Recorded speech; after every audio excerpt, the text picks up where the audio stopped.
Qu'est-ce qu'un SDO?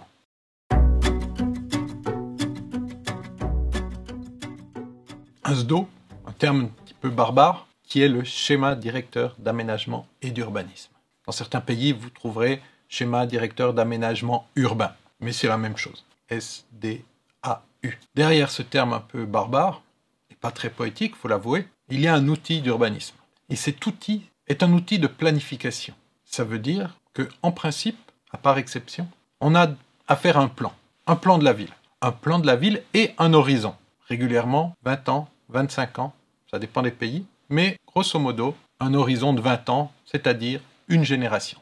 Et donc, on a une vision de la ville dans 20 ans. Voilà, c'est la carte de la ville dans 20 ans. Si je veux caricaturer un peu, c'est à ça que sert un SDO, nous donner cette image-là. Ça permet de faire une planification physique des infrastructures principales. Les grandes voies, les grandes rocades. Ça, c'est très simple. Ça permet de faire une planification physique des types de zones. Plutôt là, la zone industrielle, plutôt là, l'habitat, plutôt là, l'habitat de standing. Donc, on décrit et définit comme ça.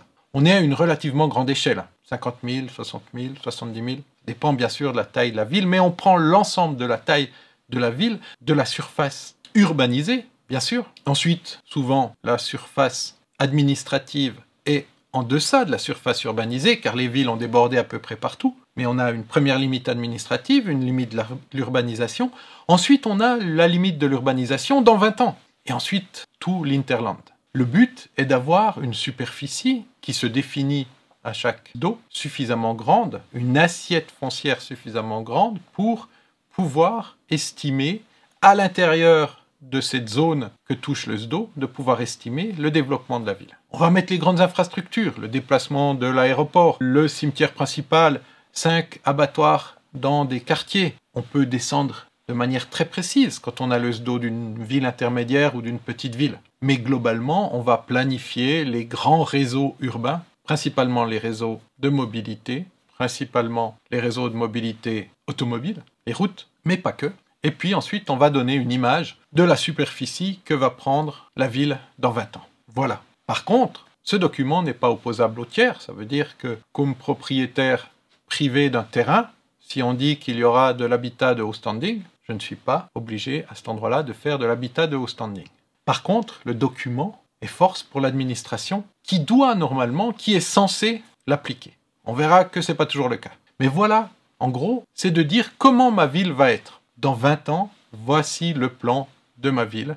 Voici où j'ai positionné les différents éléments. Alors, il y a des documents de planification stratégique, on a toute une foultitude. Dans le Ville africaine numéro 1 que vous avez peut-être suivi, on explique ces différentes phases de la planification urbaine. C'est grosso modo toutes les mêmes idées qui sous-tendent à ces SDO. C'est de pouvoir, sur une carte, jouer avec les différents éléments et les planifier, les situer sur la carte d'une manière tout à fait articulée, les unes et les autres. Est-ce vraiment utile? Est-ce vraiment utile? Oui et non. Je commence par le non. Non, parce que lorsque l'on fait la critique ou qu'on regarde le SDO précédent, puisqu'on est censé refaire tous les 20 ans un SDO, on rigole en général. Pourquoi? Parce que le SDO précédent, enfin la ville actuelle, n'est pas du tout la même que celle prévue par le SDO précédent. Bon, on a toujours l'impression que vers le futur on sera meilleur et qu'ils étaient moins bons avant, ça reste à prouver. Donc rien nous prouve que le SDO qu'aujourd'hui on va faire sera meilleur que celui qui a été fait il y a 20 ans et que la différence entre la réalité et ce qui était projeté ne sera pas aussi grande, personne ne sait. Mais globalement, les SDO des grandes villes africaines, souvent les capitales, qui en sont pourvues, eh bien on voit qu'il y a à la fois une planification et une réalité. Et ces deux ne se superposent que rarement, nous allons dire. Donc non, ça ne sert à rien. Oui, ça sert. Pourquoi? Parce que ça permet de réunir déjà, lors de la conception même du SDO, les acteurs de l'urbain.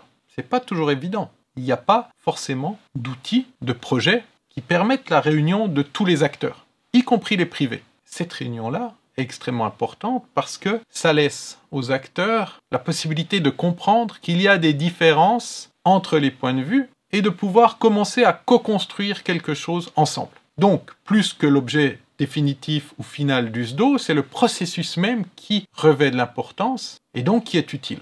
On réunit les gens. l'autre chose, c'est que ça rassure les bailleurs de fonds.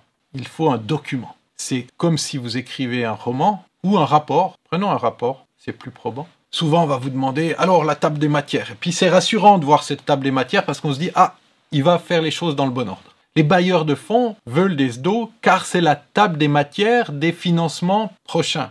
Paradoxalement, c'est pas toujours articulé.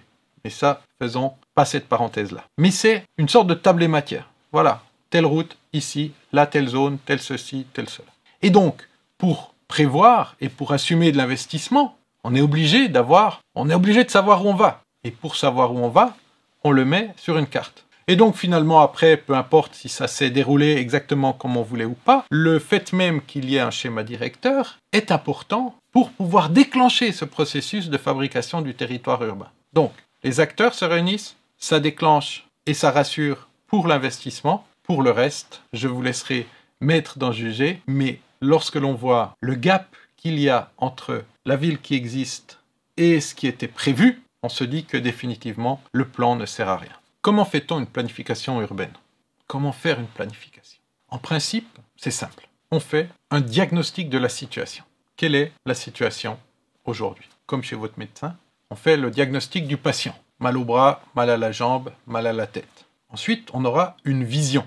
Qu'est-ce qu'on aimerait pour la ville? Ça, c'est la partie plus politique. Et ce diagnostic plus la vision doit nous donner la planification. Je reprends l'exemple du médecin. C'est pas parce qu'on a mal au bras, à la jambe et à la tête qu'on doit tout soigner et tout azimut et qu'il n'y a pas des choses qu'on va tester d'abord et d'autres après et d'autres viendront. Donc la planification finale, elle doit s'appuyer, se nourrir du diagnostic, mais elle vient s'articuler avec la vision politique qui est le choix stratégique de ce qu'on va faire avec la ville.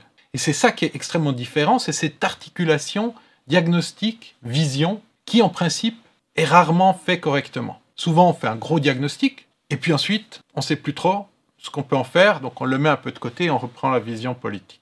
Mais pour planifier aujourd'hui, un diagnostic, une vision, et ça nous donne la planification. Concrètement, comment cela se passe-t-il? Si j'ai déjà un petit peu commencé à parler de ce sujet, on va faire un diagnostic précis. Donc on va recueillir un certain nombre de données. Le mauvais diagnostic, c'est quand on récolte tout azimut toutes les données que l'on trouve, et le bon diagnostic, c'est quand on récolte les données qui permettent de répondre aux questions qu'on s'est posées. C'est deux choses totalement différentes. Donc on prône pour un diagnostic rapide, léger, intelligent, intelligible. Faire une encyclopédie, c'est du domaine de Wikipédia, c'est très bien, c'est très utile, mais pour ensuite planifier, ça ne sert strictement à rien. Un exemple que je prends régulièrement, c'est que comprendre et connaître les flux de bêtes, de moutons qui arrivent dans une ville, par exemple, et les statistiques d'abattage des moutons dans des villes ne sert à rien si ensuite je ne dois pas planifier ou je ne vais pas mettre mon abattoir quelque part. Et donc, tous les chiffres qui ne trouveraient pas un pendant dans la planification ensuite sont totalement inutiles. Le problème que l'on a, c'est que souvent les gens aiment les encyclopédies. Pourquoi? Parce que ça rassure. Mais on fait ce diagnostic précis. Et puis ensuite, tous les acteurs, tous, doivent négocier quelle est la vision. Qu'est-ce que je veux faire de ma ville? Une smart city? La ville du sport? La ville verte? Une ville du bien-être? Ou plusieurs choses à la fois. Une ville qui donnerait à tous ses habitants eau, électricité? Ces choses-là, c'est la vision. On va voir la quantité d'eau, le pourcentage des habitants qui ont accès à l'eau potable. On le verra dans le diagnostic. On décide de donner à tous l'eau pour tous. Et donc, je vais devoir monter de 40% à 99% des habitants. Et donc, toute ma planification va être poussée là-bas, vers ces questions-là. Et donc, il y a un vrai continuum. Et c'est comme ça qu'on fait concrètement. Malheureusement, c'est rarement le cas. Quelles en sont les limites? Devrait-on faire autrement? Les limites, forcément, il y en a beaucoup. Et forcément, la principale limite, elle est qu'il n'existe pas de lien entre le diagnostic et la planification. Comme je le disais tout à l'heure, on a un diagnostic, on a une vision, elle se détache du diagnostic et ensuite on prend la vision et on en fait une planification. Ce qui fait qu'en général, le diagnostic ne servait à rien. On pourrait l'enlever et faire exactement les mêmes SDO. Ça, c'est limitatif. Ça veut dire qu'on ne s'inscrit pas sur une réalité, on s'inscrit sur l'idée d'une réalité, qui sont deux choses totalement différentes. Et on doit aujourd'hui revenir à la réalité, pas à cette idée de la réalité. Donc on doit reconstruire scientifiquement les bases même de la planification urbaine. Ensuite, les limites, elles sont celles du schéma ou du plan. Il faudrait réussir à tester. Est-ce que c'est immuable? Est-ce que le plan est la seule manière de faire?